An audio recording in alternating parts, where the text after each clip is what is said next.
What I'd like to do today is spend a little time on a subject that many of you have heard from Dave Brannon in particular, but it's one that I've looked at as well, and that's the role of domestic terrorist groups. I'm going to focus a little bit on the far-right groups, some of the neo-Nazi groups, in part because the numbers are a little concerning, especially in parts of Europe.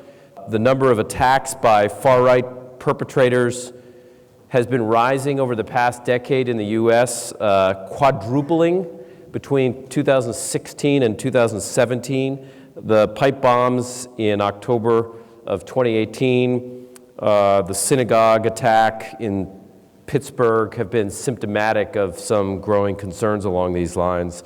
There's also been a rise in far-right extremism in Europe, jumping 43% between 2016 and 17 numbers. 2018 should be out shortly. So what I'd like to do is get a little more serious about what's going on and how that tracks with other aspects of terrorism we're seeing. So what I'll do first, though, is, and I know Dave gave an update of this last year, is give a brief snapshot of where international jihadi terrorism sits and what the impact is in the U.S. The U.S. has, as everybody here has noticed, the U.S. government is focused predominantly now on state-based actors away from terrorism. The National Defense Strategy says something along the lines of state-based competitors, not terrorism, are now the focus of U.S. strategy. So I want to look a little bit at what that situation looks like, and then I want to come back to look at the home front, particularly extremism. We'll talk mostly about far right, but we'll also talk a little bit about far left extremism and particularly terrorism, the use or the threat of violence to achieve political objectives, including what we mean by that. So let me start off briefly with the jihadist threat in the homeland and what that looks like, because it certainly has evolved a lot. If we're to break down what this looks like now, we've got a weak Islamic State. Folks have almost certainly noticed from U.S. activity in and around the Euphrates River Valley over the past couple of days. The Islamic State has lost almost all the territory it had controlled in its peak in 2014, 2015, and 2016. So it's lost the vast majority of it. However, as we'll see in a moment, it's got cell structures in multiple places overseas. Al-Qaeda's still hanging around, particularly in Syria and Yemen. We'll look at that as well. We've got a couple of other jihadist groups, and then we've got some of the inspired networks. And it's that last category in Europe. And if you haven't seen, in Europe, we've had attacks over the last 2 years in virtually every major European country, including some pretty high-profile attacks like the attack at the Ariana Grande concert in Manchester, England, a suicide bomber waiting outside of the concert after people left the stadium. They moved on to the suicide bomber. He blew himself up, had gotten some training, had certainly been had connections in Libya, so this was not just a UK issue, this was a broader radicalization issue. So we've got these four categories overseas that have to some degree impacted what we see in the United States, and it's really the inspired elements connected mostly to the Islamic State that have been a little concerning in the U.S. One of the things that I did want to point to, if you can see the chart, is this is up through the end of 2018. This is work I just finished recently. The number of jihadist groups has leveled off, might be starting to decline in 2019, but we're at near peak levels of jihadist groups across the globe. I'll show you a little bit more where those groups operate. Next, we have near peak levels of jihadist fighters. So these, the red line here are the high estimate of jihadist numbers. I did the data crunching, and then the yellow line is the low estimate. And you also see, especially in the high estimate, we've probably peaked about 2016 or so. Those numbers are coming down, almost certainly because they've lost so much territory in the Middle East that they had once controlled. But if you look at where the numbers are compared to 2001, so this is even today, 2001, we're still much larger numbers of Salafi-Jihadists than we have seen in quite some time, certainly on 9/11. It's easy to probably overstate that threat because many of them, may not be focused on attacking the U.S. They're involved in fighting in their local campaigns in Yemen or in Iraq or other locations. But I wanted to put these data points up to show that while the threat levels in the U.S. look like they've been pretty low, I mean, we haven't had much in the sense of a successful attack. I mean, one of the more recent ones was the one in New York City on Halloween, now about a year and a half ago on the Hudson River, which was a vehicle attack. The threat is still there. The FBI has thwarted a couple of plots, including JTTFs that some of you may be operating on. But it's not at the same level as what we're seeing in Europe now. Still, when we look overseas, we've got pretty significant numbers of Salafi-Jihadists. Where are they located? I've broken this into two major categories: those that operate with or have pledged allegiance to the Islamic State, and those that have pledged allegiance and work with, in some capacity, Al-Qaeda. And you see pretty reasonable numbers in Somalia. If we start in Africa, Somalia, in the Sahel, and then in West Africa, particularly in Nigeria, this is both Boko Haram and the Islamic State West Africa, two separate cell structures. And then up in Libya, reasonable numbers. And then as we get into the Middle East, still decent numbers in places like Yemen here, in Iraq and Syria, though they don't control much territory. We still see them active, including the targeting of U.S. Special Forces in Manbij in northern Syria a few weeks ago, Afghanistan and Pakistan, and then some areas of Southeast Asia. So quite a bit of activity and quite a bit of violence. I just wanted to highlight again that these are almost all areas where the U.S. military is considering either downsizing or completely withdrawing from. We know that U.S. forces are withdrawing in part from the Sahel. There are debates about whether the U.S. military should pull its operational detachment alphas away from Somalia and leave them to the U.S. intelligence community to conduct strikes. Same thing in Yemen, where there's been a lot of congressional pressure, because that's a campaign that's backed the Saudis, to pull back military funding for the Yemen campaign. You all know about the U.S.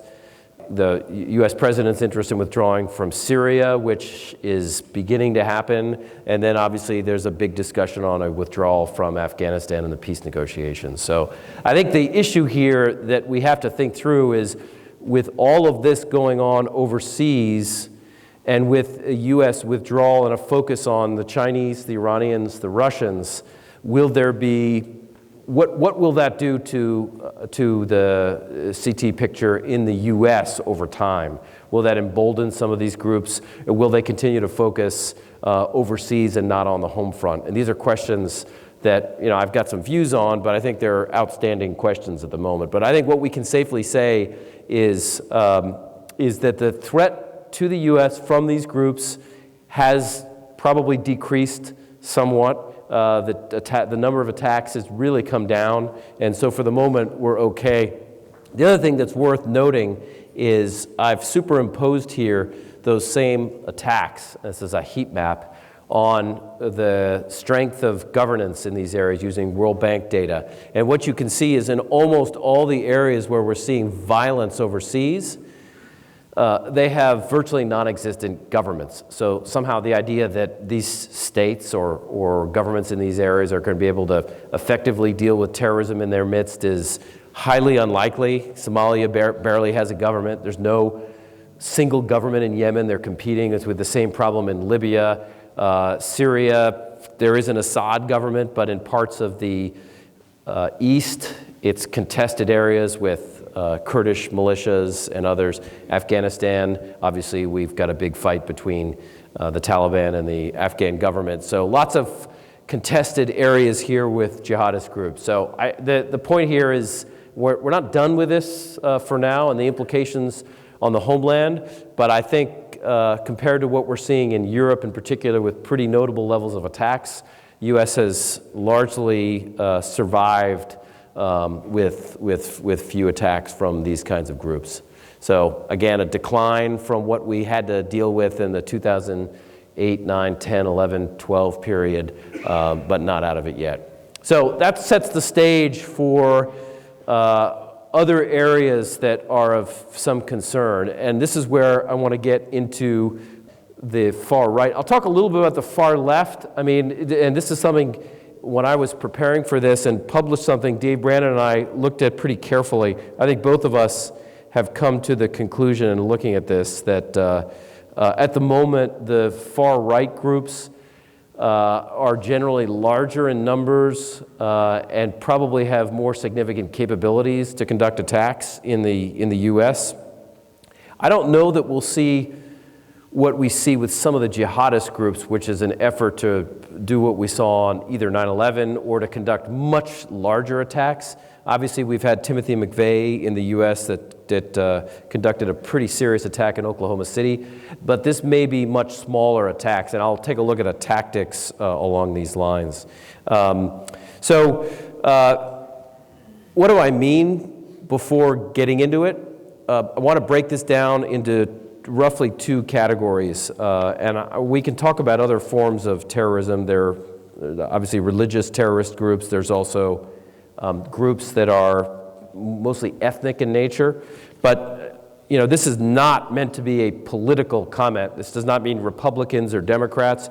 Right-wing terrorism, as it's defined in the terrorism literature, and the legal definitions are slightly different, but it's the use or threat of violence by subnational or non-state entities whose goals may include racial, ethnic, or religious supremacy, opposition to government, to U.S. government authority. It could be federal, it could be state, and practices like abortion. So using violence or the threat of violence to achieve those kinds of political objectives.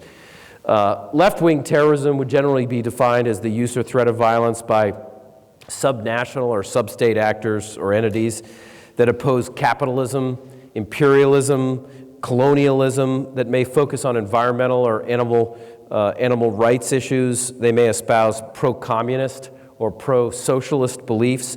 They may support a decentralized socio-political system. Some of the anarchist groups may fall into this category. That's what I mean by this definition. Again, this does not mean Republicans or Democrats. These are extremists. I think the mainstream parties in the United States largely eschew terrorism. So terrorist attacks have increased, particularly along right-wing groups. And what I'd like to do is explore a little bit of what the data says and then possibly why we're seeing it. If we look at numbers, between 2007 and 2011, the number of attacks was about 5 or less a year. So this is data that comes from, among other places, START. We had to add a few cases in some situations and then take a few others, so recode in a few areas. Then rose to about 14 in 2012, continued at about a similar level between 2012 and 2016, and then really started to jump to about quadrupled in 2017.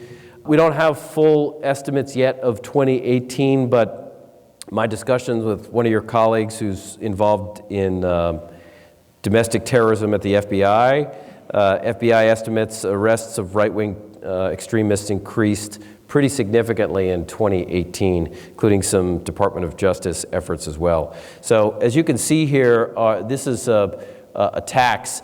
I mean, the level of casualties is certainly not as high as what we've seen from some of the big Salafi-Jihadist attacks, ones that have been at 7/7 in the United Kingdom or the Madrid attacks. So they're much smaller in scale, but they're starting to be large. And most of the groups, as we'll look in a moment, are white supremacists or the sovereign citizens.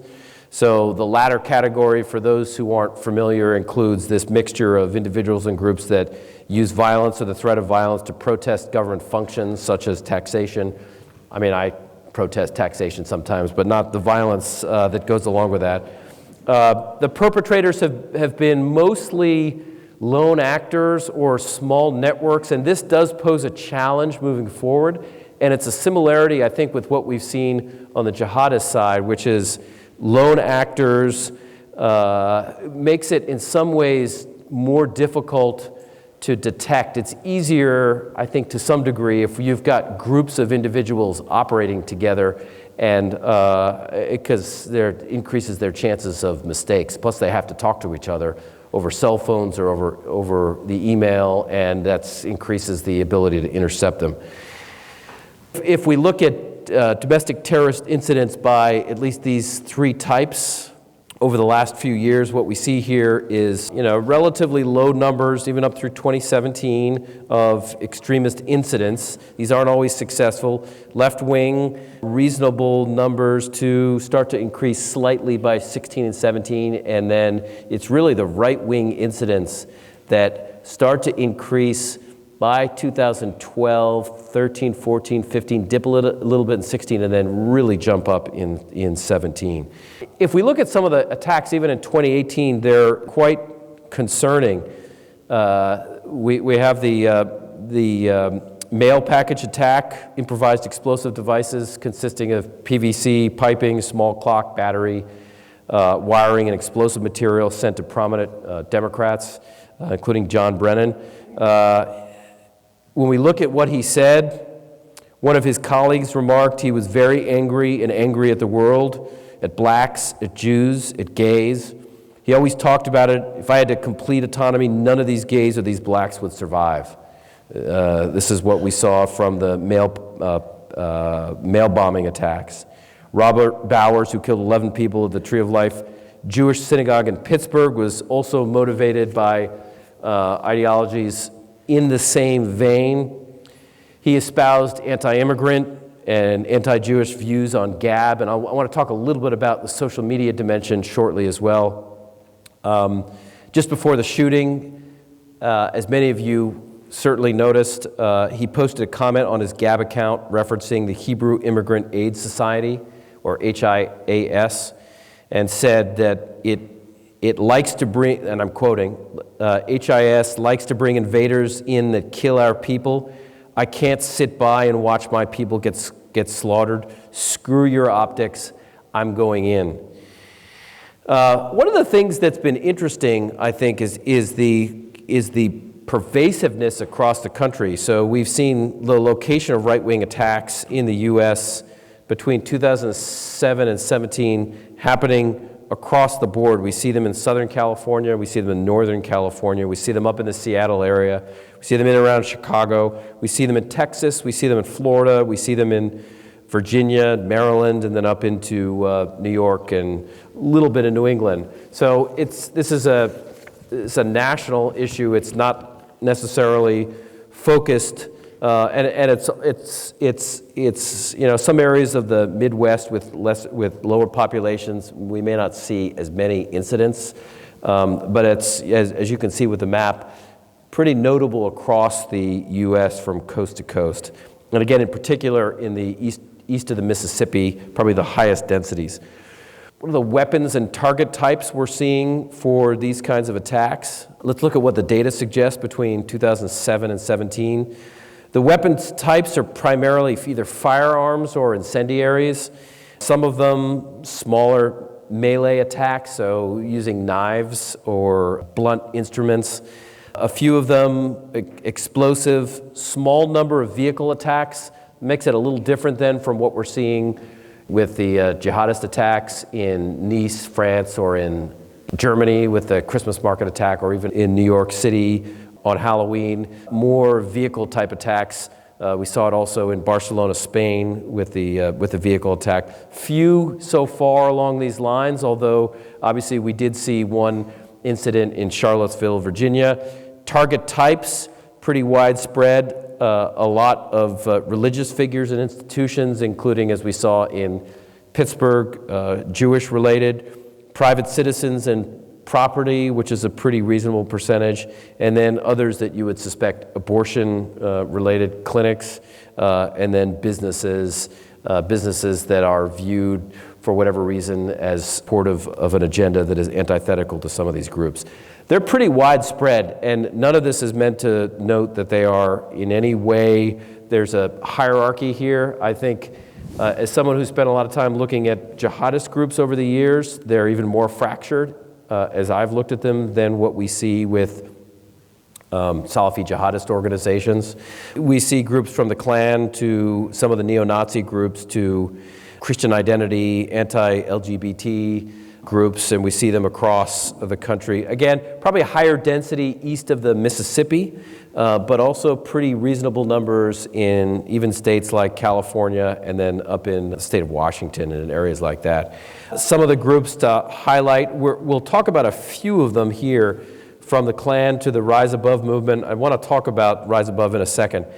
The White Aryan Resistance, Kingdom Identity Ministries, League of the South, and a few others. So these are a couple of examples of groups, certainly not meant to be indicative of all of the far-right groups we see in the United States, but just a few of them.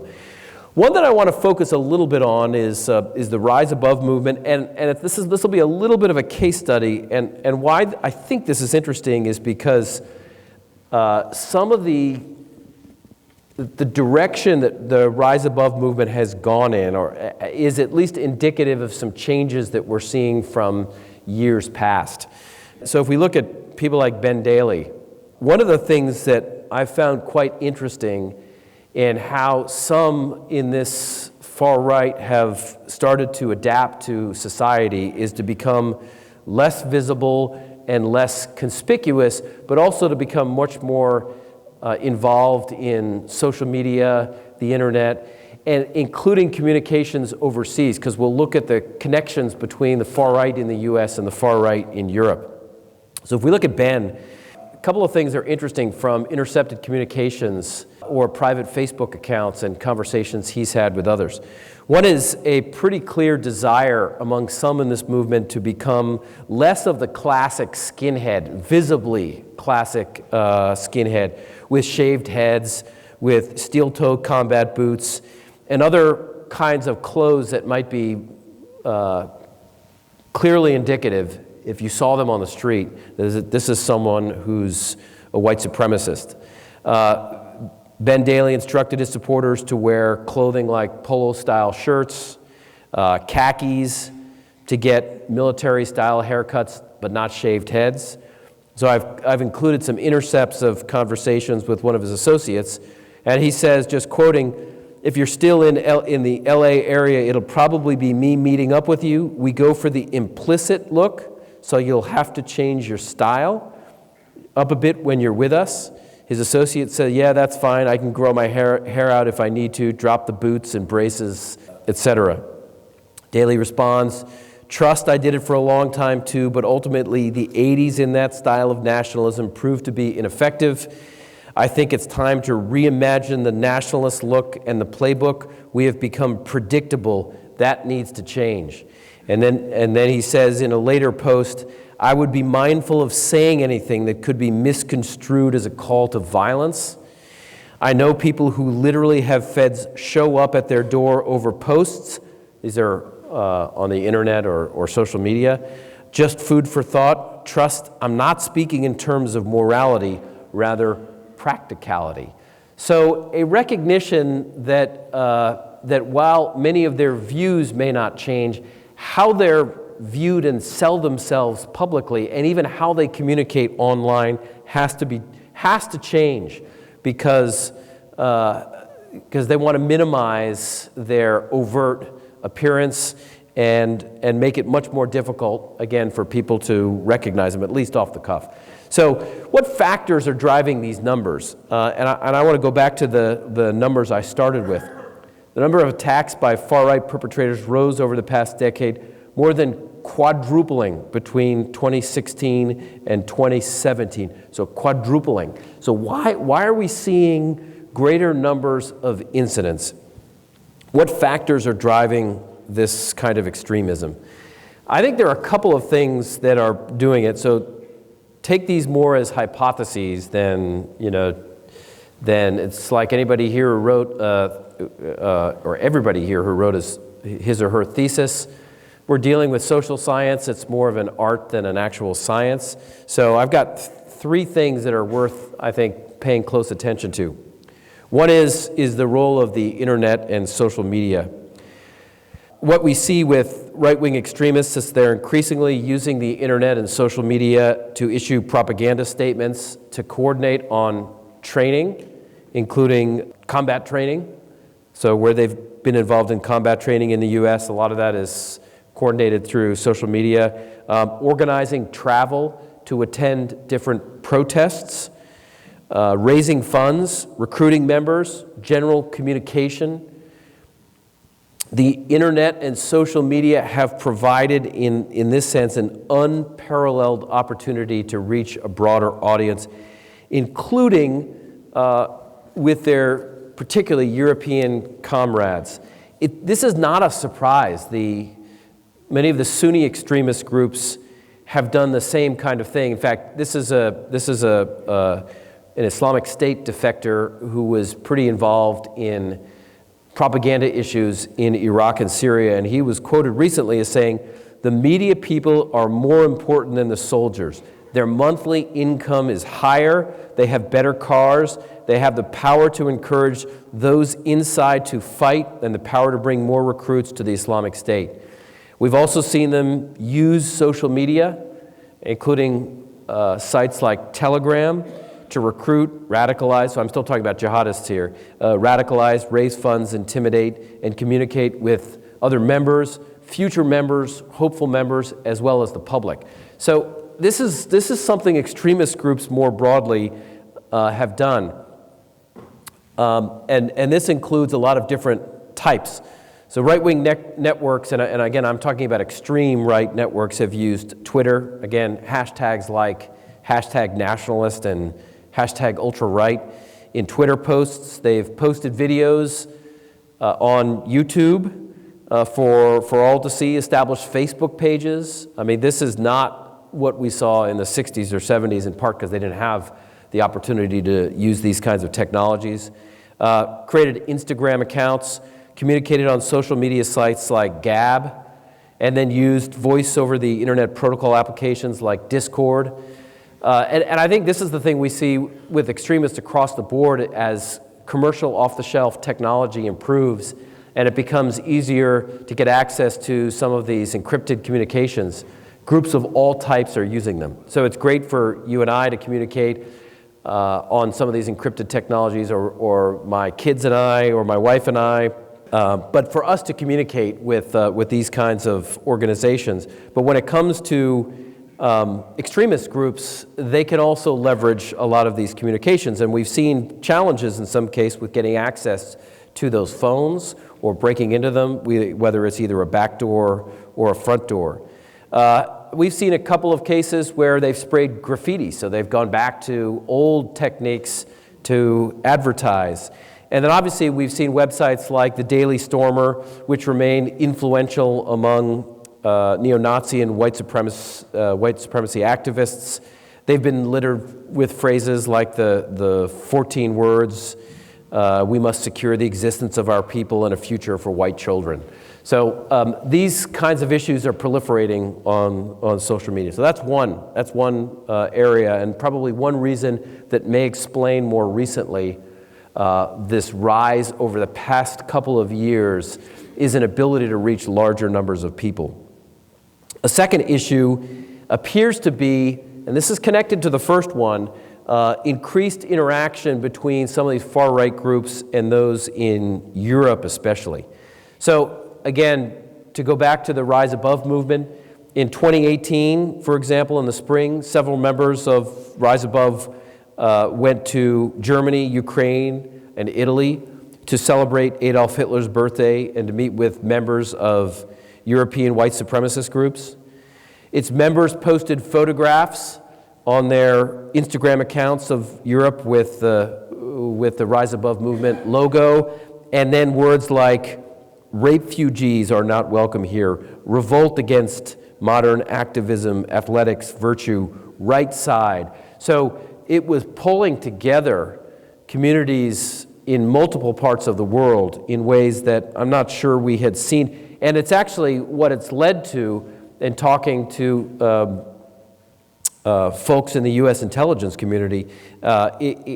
It's led to a much more serious look at cross-border movement of some of these groups the way we have had to track them on the jihadist side, jihadist side. So the movement of individuals. The way we started this briefing, the connection with these individuals overseas and the home front, we're seeing that more on the right side. So during that same spring 2018 trip, Rise Above movement members met with groups like the Azov Battalion, which is a paramilitary unit of the Ukrainian National Guard, which U.S. agencies, including the Bureau, have associated with neo-Nazi ideology. So this is a second, closely connected to the first, is what appears to be a closer connection over time, particularly recently, between far-right networks in the U.S. and those overseas, especially in Europe, Germany, Italy, Ukraine, and other locations. A third issue is conglomeration of issues, I think, over the past several years, and this is where things can get politically dicey pretty quickly.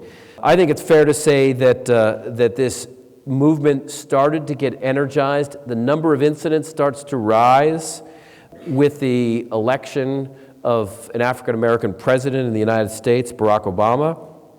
There was a Department of Homeland Security assessment shortly after that election, which was pulled off of the internet, which indicated growing concern among the far-right community to have an African-American president in the U.S., and using it to focus on efforts to recruit new members. Others have been inspired by the current U.S. president. This is not me being political at all. I'm just going to quote from a FBI indictment of Rise Above members that attended a Make America Great rally in Huntington Beach, carrying signs that called themselves Trumpenkriegers, or fighters for Trump. Again, this is something that I don't think anybody in the White House would ever have associated themselves with, certainly not terrorism. The point here is to note that there are other issues going on that appear to be influencing, energizing, even radicalizing some individuals in the U.S. So I've got here those issues. There may be others along these lines that are inspiring attacks. Certainly the concerns about immigration have triggered a rise in that as well. And again, what we're talking about here is extremism. I'm not talking about people who have different views about whether it's good or not to build a wall, whether it's good or not to have illegal immigrants in the United States. I'm talking about people whose view of the issue is to use violence or the threat of violence, what we call terrorism, to achieve political objectives. That's where it crosses a line when we start talking about terrorist activity in order to do that. So this is another one where we've seen in Europe similar concerns, particularly Syrian refugees. So this makes me, this is probably a good opportunity to briefly touch on the left wing, and then I want to get into Europe because some of the trends we've seen here are concerning, particularly on the right in Europe as well. The far left groups in the U.S., you're all familiar with many of them. They range from Earth First and the Animal Liberation Front to New Black Panther Party. I'm not going to spend a lot of time on them other than to say violence levels look like they've come up slightly, but they don't appear to be at the moment at the same level of threat, meaning the capabilities and the size of some of these groups as we're seeing in the far right. That could certainly change based on a range of developments, and it would be concerning if it did. Happy to come back to that in the discussion section, but let me move to how it's really the second point in why we're seeing increasing trends on the far right in the U.S. Let me look briefly at Europe because this you'll actually see this is much more than just a domestic issue in the United States. So if we look at number of fatalities from terrorist attacks in Europe, we see pretty significant numbers in the Cold War. These are groups like the IRA. There are also some of the Marxist-Leninist groups like Red Brigades. There were some Greek anarchists that were conducting one-off attacks, fire bombings, Molotov cocktails in Greece. Those numbers came down quite a bit, popped up in 2004 with the Madrid attacks and a few other incidents, and then have started to come up a little bit. There's been some jihadist attacks, but we're also seeing a pretty significant increase in far-right incidents in Europe. And I think one of the most notable examples of this is how even allied threat assessments have evolved. So if we look at the numbers here in Europe, these are far-right attacks in Europe. They have significantly increased from pretty low levels in 2013 and 2014 to much higher levels in 2017. One of the things, if you look at, for example, the British government's contest, anybody who took comparative government here with Paul Smith, Nadav, and I, Paul walks you through contest. The most recent issue of contest, take a look at it in 2018, in the summer of 2018, and I was involved in at least providing feedback to the Home Office as it put together that report. They looked at a couple of developments, the murder of Joe Cox, which we'll see in a moment, the attack at the Finsbury Park Mosque, as examples of where they were seeing a rise in violent far-right activity. So the new issue of contest outlines British threats from multiple standpoints, not just jihadist groups anymore, it's also domestic terrorists, concerns about the far left, concerns about ethnic groups, including the IRA, which is getting a little more active in Northern Ireland, but also concerns about increasing far-right activity. Where they're targeting, this is European terrorist attacks by target type between 2013 and 2017. On the left side, you see EU Islamic extremist terrorism and the targets.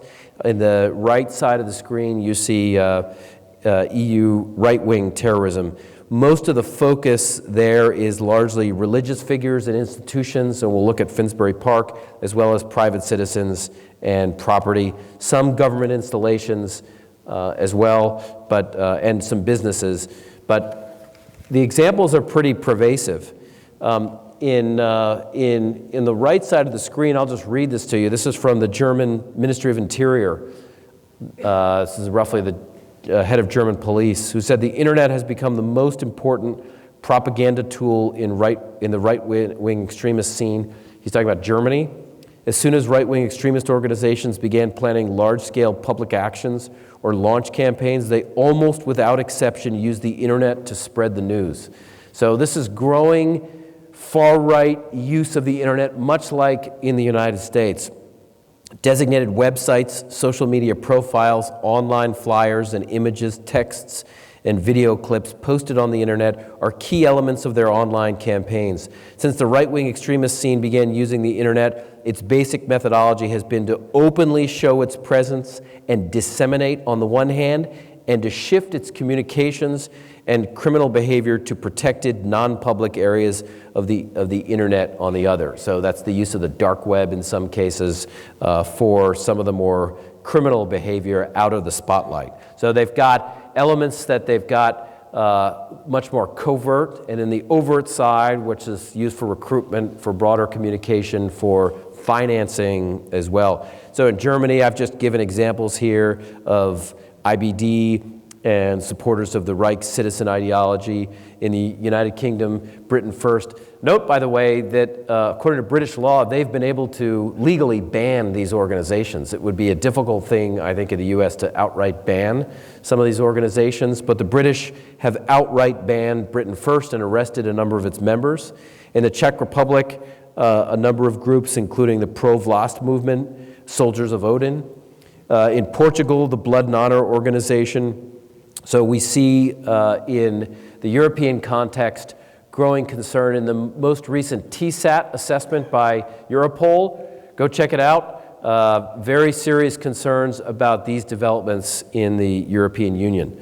So we've had some pretty notable attacks in the UK. This is the one, this is the Darren Osborne, who conducted an attack. This is a vehicle attack. This is one of the few we've seen a vehicle attack from far-right extremists against an individual at the Finsbury Park Mosque.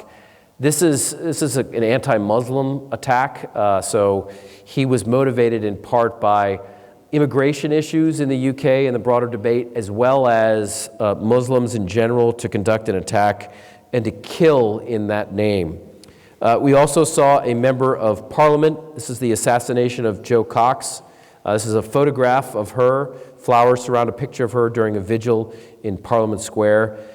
She was murdered also by an extremist on the far right. So the British have seen attacks along these lines. There are a couple of things that I wanted to skip through that, highlight in conclusion, and then we can open it up to broader discussion. And that is, one is, I think for anybody that's looked or been involved in far-right extremism in the U.S., whether it was in the 1990s with Timothy McVeigh, or even if you go back a lot further, it's not anything new. Up in the upper right is Ulysses S. Grant, obviously not just the Union general who accepted the defeat of Robert E. Lee at Appomattox Courthouse, but when he became president, he was pretty aggressive in targeting the first evolution of the Klan through both the deployment of federal forces in the South, the establishment through Congress of anti-Klan laws, and the prosecution of individuals through the Attorney General. So this was the post-World War, the post-Civil War era, 1860s and 1870s. Obviously, it persisted up through the end of the 1800s into the 1900s, and we saw groups like the Order, Covenant the Sword, the Arm of the Lord, the Order II, a whole range of groups along these lines. But I think as we've just seen, this element of extremism continues to persist in the United States. There are a lot of policy implications that we can certainly talk about, but I think the question that we have is, how do we, over time, begin to devote attention and resources? I have every faith in the world that our capable law enforcement agencies can penetrate these groups. They've done it in the past, and effectively take them down. What we have in the terrorism landscape, though, is we've got elevated U.S. concerns about Iran. Levels of competition are rising. That brings in some of the more notable terrorist groups in the world, including Hezbollah, which has the ability, as we saw a couple of years ago in Washington, D.C., to potentially conduct attacks. We've got the Sunni extremist groups, which we started this presentation with. We've got some left-wing groups, and then we've got the far right. So how do we prioritize resources, especially if one of them looks like it's growing? I think the issue is when you're focusing on recruiting assets, when you're focusing on policy attention and time and effort, this is an issue I think we've got to start figuring out whether we've got sufficient resources and attention to it. I think it also needs to be done in a way that's not, and I realize this is almost naive to say, political in nature, meaning what as someone who studies and has dealt, when I was in the U.S. government, on terrorism, you're trying to stop people who are either committed to the use or the threat of violence.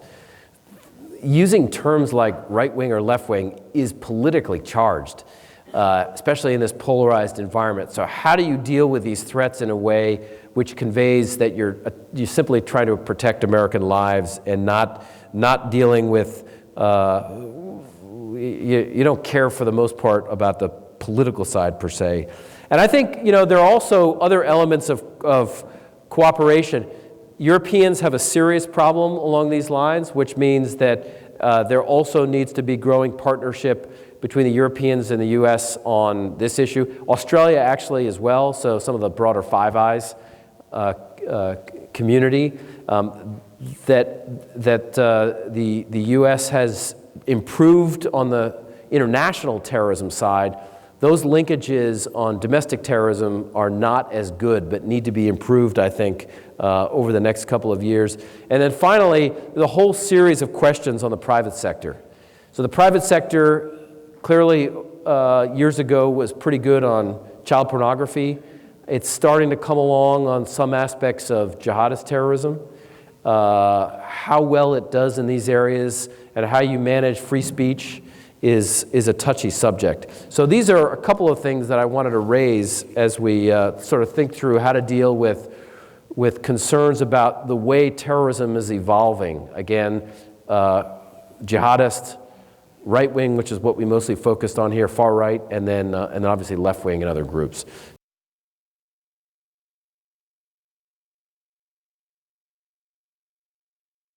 Southeast Asia, I mean, I'll tell you, having looked at this pretty carefully recently and talking especially to officials within Thailand, Indonesia, Philippines, and even Australia, my sense is the areas of most concern where we're seeing the highest numbers of jihadists, Salafi-Jihadists, and the most significant amounts of violence are Middle East, South Asia, and as the first two, meaning the highest number of jihadists are generally in Iraq, Syria, Afghanistan, then followed by parts of either Africa or you can include the Gulf, so Yemen, Somalia, Libya, Nigeria, and then sort of the Sahel region, groups like JNIM.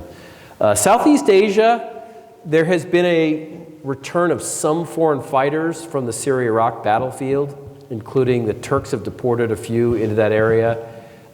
There have been concerns in and around Mindanao of jihadist resurgence. This is areas that have normally been areas patrolled by Abu Sayyaf group. There have been networks now associated with the Islamic State in some of the islands around Mindanao.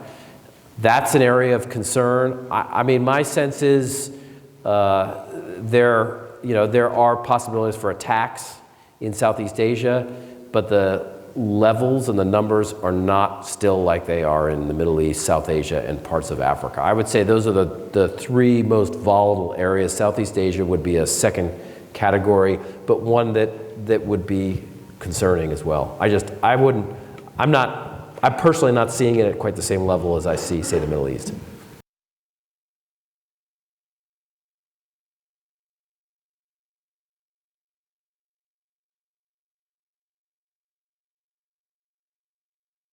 This issue. I mean, I still think in the end, this is a burden of proof in a sense. What evidence do we have that somebody is planning an attack, is in some cases encouraging violence against the government, regardless of what kind of extremist group he or she is on. Now, the laws are a little different. I mean, that's certainly true. And we have banned a range of the international terrorist organizations. And there has been and it's not just a legal issue, but there's been from some quarters, there's been a hesitancy to call things other than Islamic terrorism. They're hate crimes or something else. I would just say the standard definition, and I realize there are slight differences in definition, but what most people who look at terrorism would call terrorism, it would have to have a political motivation, and that could be religious or otherwise. It would have to be it has to have a violence component, the threat or the use of violence for a political objective. So if you conduct an attack in Las Vegas at the Country Western concert, and it's not quite clear what your political motivation is, there may be some cases that's hard to call it terrorism. And I'm still, even after talking with folks from Las Vegas, I'm still not entirely sure what the motivation there was. So there may be cases that fall through the cracks that we don't entirely know whether there's political motivation. And if somebody gets fired from a workplace and comes back, is that a political motivation? Probably not. I mean, that may be revenge. But there are plenty of areas where people are politically motivated to conduct attacks that I would call it, from a analytical standpoint, that's terrorism.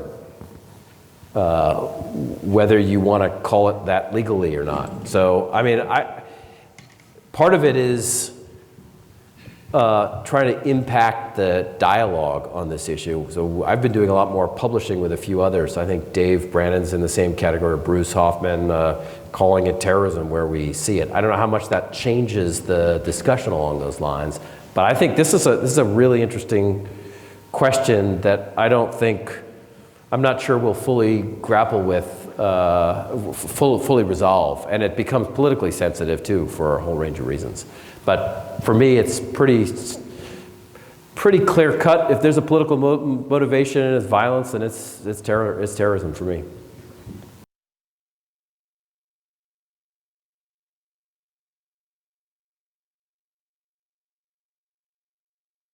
I think the way our political environment has gone in is certainly not helpful. It's politically charged. You can see it particularly with television news, some radio talk shows. Whether that contributes to terrorism is an interesting question. I don't entirely know at this point that there's sufficient evidence.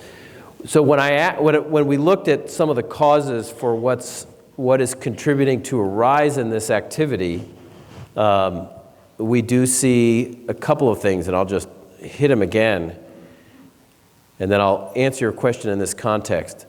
We see the internet and social media and the ability to communicate information out using these mediums. How does the broader media and the polarized media contribute to this? I think it probably contributes to some degree. I don't know at this point whether it's a driving factor. It's certainly not helpful on a range of fronts. Whether it's this increased interaction abroad, probably a driving factor, and then motivating events. Maybe in some of these areas, we can see the media, some aspects of the media helping get information out in ways that are counterproductive.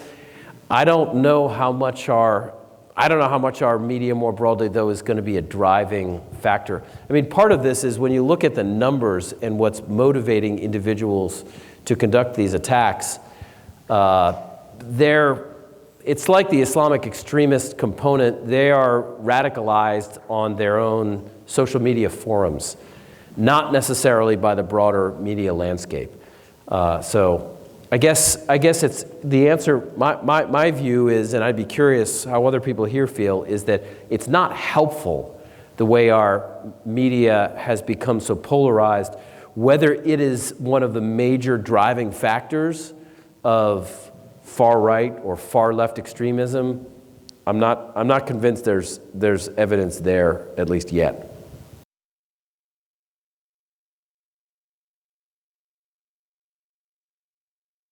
The way the Russians have operated, the playbook is very similar to what we saw the Russians do during the Cold War. They call it active measures during the Cold War. It was largely run by the KGB.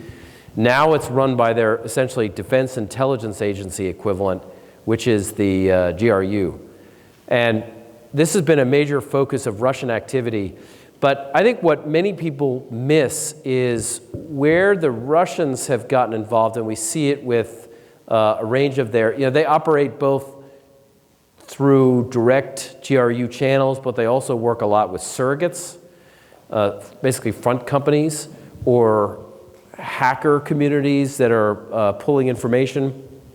What the Russians have essentially done, because people will talk about the 2016 elections as especially the targeting of Podesta's emails, sucking out those emails, and then right around the time that the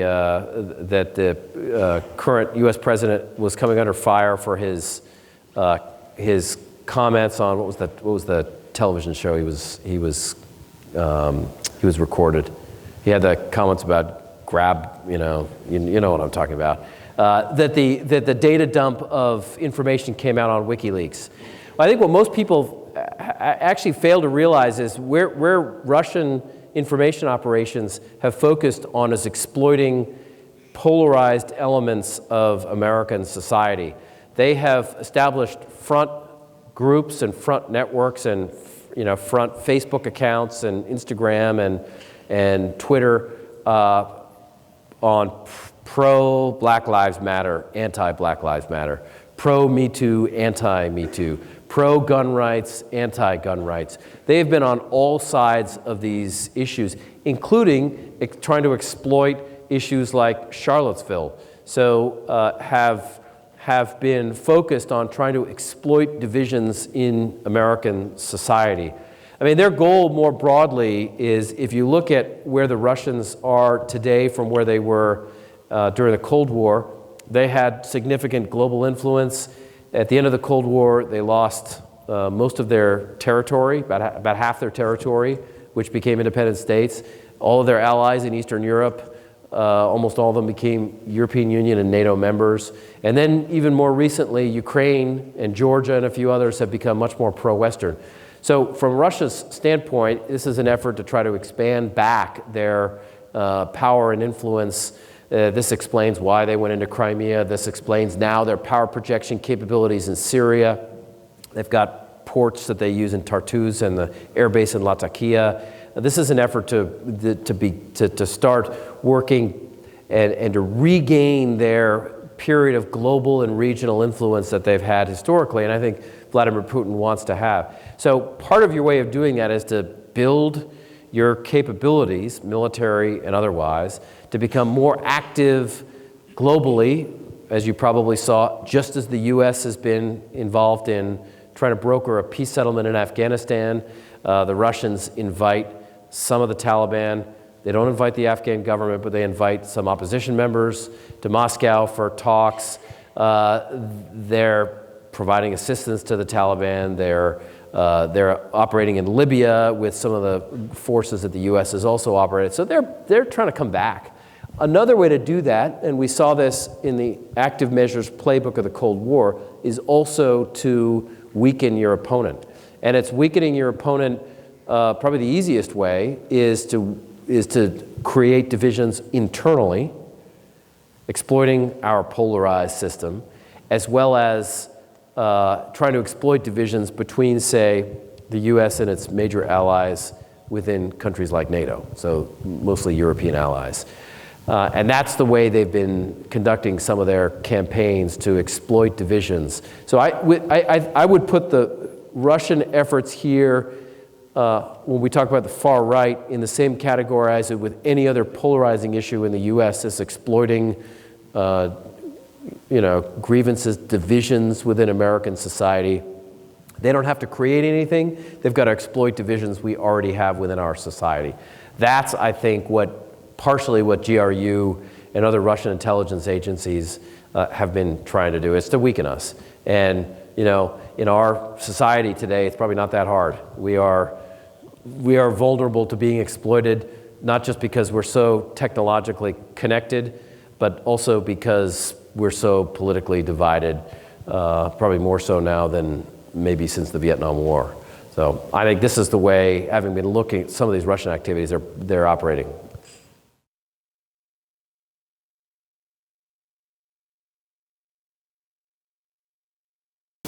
I mean, the Australians are concerned about JI threats in and around the Southeast Asia, particularly at spots that are used for both Western and Australian tourism. It's JI, it's Abu Sayyaf, it's a few others.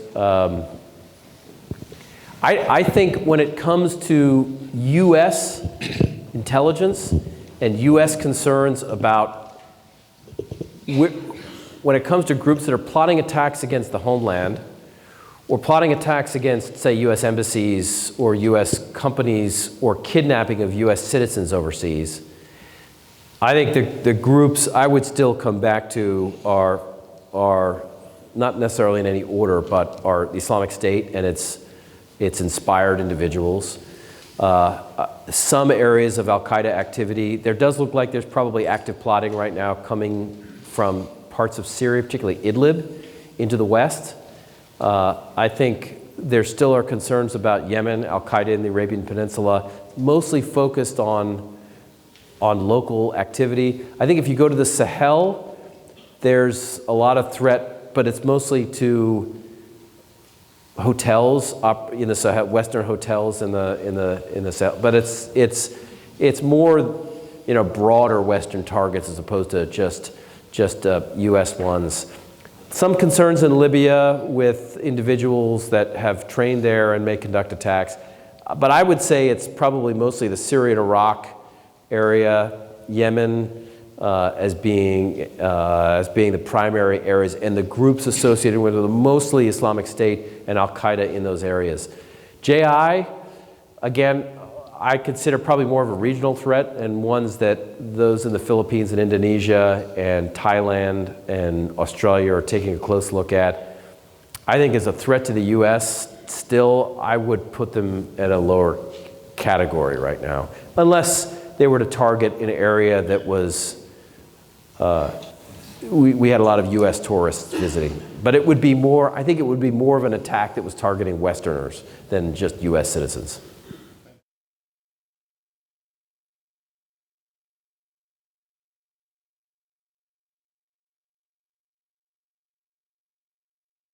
When I look at, let's say, the UK, when the UK releases its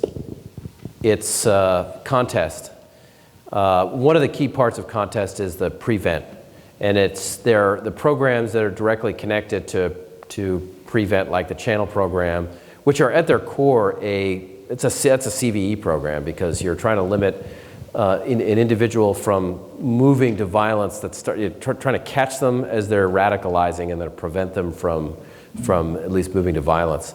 French have put a lot of efforts into CVE programs. They're not using the term disengagement.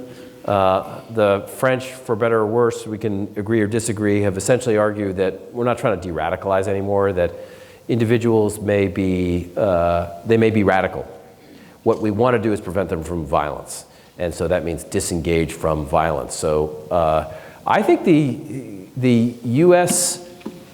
has started to get away from funding and then monitoring the effectiveness of any kind of CVE program. So I think the question becomes, if we start to see, and part of it is, I think we have not generally had, including in the New York area, we haven't had the same kinds of communities that we have in areas around Paris or Brussels or Manchester with such widespread willingness to conduct attacks. I mean, there are some areas that there have been concerns, but I don't think it's anywhere near the same magnitude. But if we start to see growing concerns with some of these other types of extremists, I think we've got to be a lot more thoughtful about whether we're helping prevent radicalization in the first place, and whether we need to be spending more time, potentially even more resources, looking at programs that encourage disengagement along the CVE line. I mean, as for your question on ideologues, I mean, there are elements of the Turner Diaries, I think, that appear to be important, and I think, I think this. I don't know that I see anyone quite as motivated as Awlaki appears to be on the extremism side, on the jihadist element. I mean, he is, I think, single-handedly the most influential, more than bin Laden, individual that's recruited. In fact, if you've seen any of the Rukmini Callimachi pieces in the New York Times the last couple of days, she's interviewing a number of individuals, including a Canadian who radicalized. They're all radicalizing, or many of them are radicalizing still because of Awlaki. I don't see that so much in a much more diffuse far-right entity. I mean, some texts, like the Turner Diaries, I think are influential. I don't know that I'd put them at the same, having these sort of broader ideologues that we see. And it's partly because when you're dealing with a religion like that, somebody that's an influential, you're even in Sunni extremism, you have influential clerics. You go to prayers on a Friday. So if you can get somebody that has been one himself, as Awlaki was, he was in Falls Church, among other places, not too far from my house. you listen to those kinds of people more than others because they're influential people in the religion. And I think that may make some of the Sunni extremists more malleable to an ideologue than a much more diffuse far-right entity.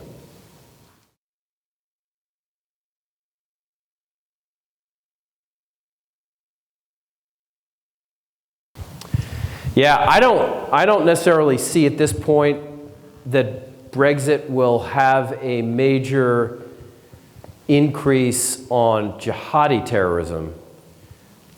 I mean, I think. Well, so this is where I was going. I think the bigger issue is what the UK is almost certainly going to have to deal with, and already has to some degree, on the IRA, is Republican terrorism. I think this idea of if there is whether it's a hard or a soft border, there's already, first of all, British intelligence, particularly MI5, have already had to increase their resources in Northern Ireland to dealing with violence levels that, if you look at START, for example, those violence levels in Northern Ireland are coming up. And if you have a situation where the British leave the UK, even whether it's a hard or a soft break, there are already growing communities in Northern Ireland that want a unification of the island. And that will almost certainly raise, and I think this has been a concern of the British, that will almost certainly raise the prospect of even higher levels of violence.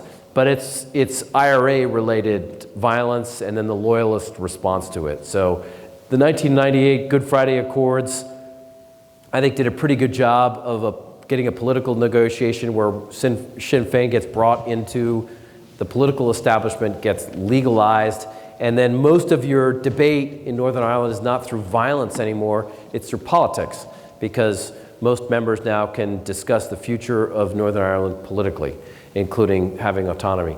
But now we may have a very different picture with a border and an Ireland that is well integrated with the European economy, which will almost certainly make it easier to trade.